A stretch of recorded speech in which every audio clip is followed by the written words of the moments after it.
Atheist dies and goes to hell. The devil welcomes him and says, "Let me show you around a little bit." They walk through a nice park with green trees, and the devil shows him a huge palace. "This is your house now. Here are your keys." The man is happy and thanks the devil. The devil says, "No need to say thank you. Everyone gets a nice place to live in when they come down here." They continue walking through the nice park. Flowers everywhere, and the devil shows the atheist a garage full of beautiful cars. "These are your cars now," and hands the man all the car keys. Again, the atheist tries to thank the devil, but he only says, "Everyone down here gets some cool cars.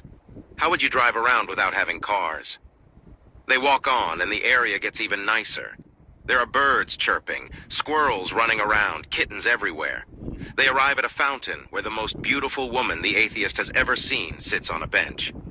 She looks at him, and they instantly fall in love with each other. The man couldn't be any happier. The devil says, "Everyone gets to have their soulmate down here. We don't want anyone to be lonely." As they walk on, the atheist notices a high fence. He peeks to the other side and is totally shocked. There are people in pools of lava screaming in pain, while little devils run around and stab them with their tridents. Other devils are skinning people alive, heads are spiked, and many more terrible things are happening. A stench of sulfur is in the air. Terrified, the man stumbles backwards and asks the devil, "What is going on there?" The devil just shrugs and says, "Those are the Christians. I don't know why, but they prefer it that way." Yeah, I know. Many Christians are going to be, and in the comments of that actual video, were very offended by that joke. And many atheists was like, well, look, atheists don't believe in hell, so they're not going to see the devil. So, they found the joke funny, but also inaccurate. But what the joke is really telling you is that your perception becomes your reality. Your perception of what happens in your afterlife is what will become your perception of life. If you think about it, your mind creates the constructs of reality. How you perceive a situation is what becomes your reality. As above, so below, the Hermetic law of correspondence says that whatever your mind perceives in this matter plane of existence is exactly the same thing your mind will perceive in the spiritual plane of reality. Meaning that if you believe that you deserve some type of hell, as most Christians do, they think they're unworthy, filthy rags, and they think that somebody's going to come and save them. That's exactly what they're going to get.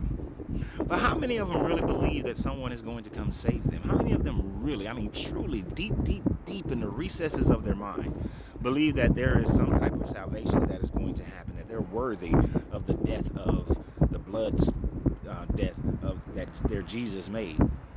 I think if many of them were truly honest with themselves, even though they believe in this Jesus, they do not believe that they have lived a life and that they have been good enough to be able to receive this so-called blessing of a human sacrifice.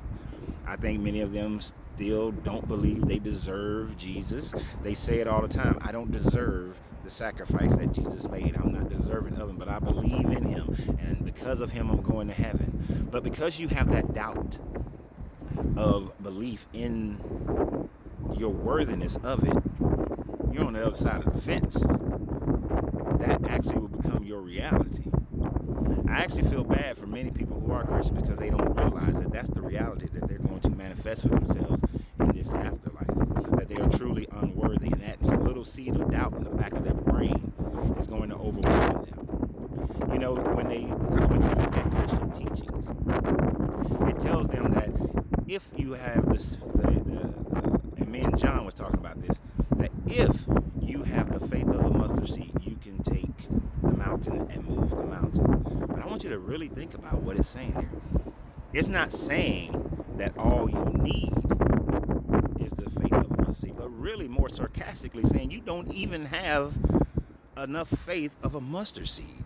You don't believe in your religion strong enough, deep enough, without any doubt, that are maintaining enough faith to free you from the evil of your life. Remember, your book says that once you truly believe in this Jesus, believe in this religion, that you become a new creature, a changed creature, a renewing of your mind on a daily basis. And that renewing means that you don't fall into the same traps. If you've been falling in the same traps over and over again, my Christians, if you've been doing those same sins over and over, you don't have the faith of a mustard seed. You're not a changed creature. You're not new. You don't have this relationship that you claim that you have. No. But what's your scapegoat?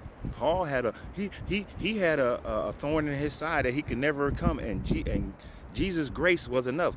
The grace is enough for you to remove the doubt so that you don't have to stay with it. What else does your Bible say? Your God will never put anything on you without providing an escape. That doesn't mean you carry it without providing an escape. So how many of you Christians truly believe that at the end, your Jesus is going to usher you into heaven? You don't.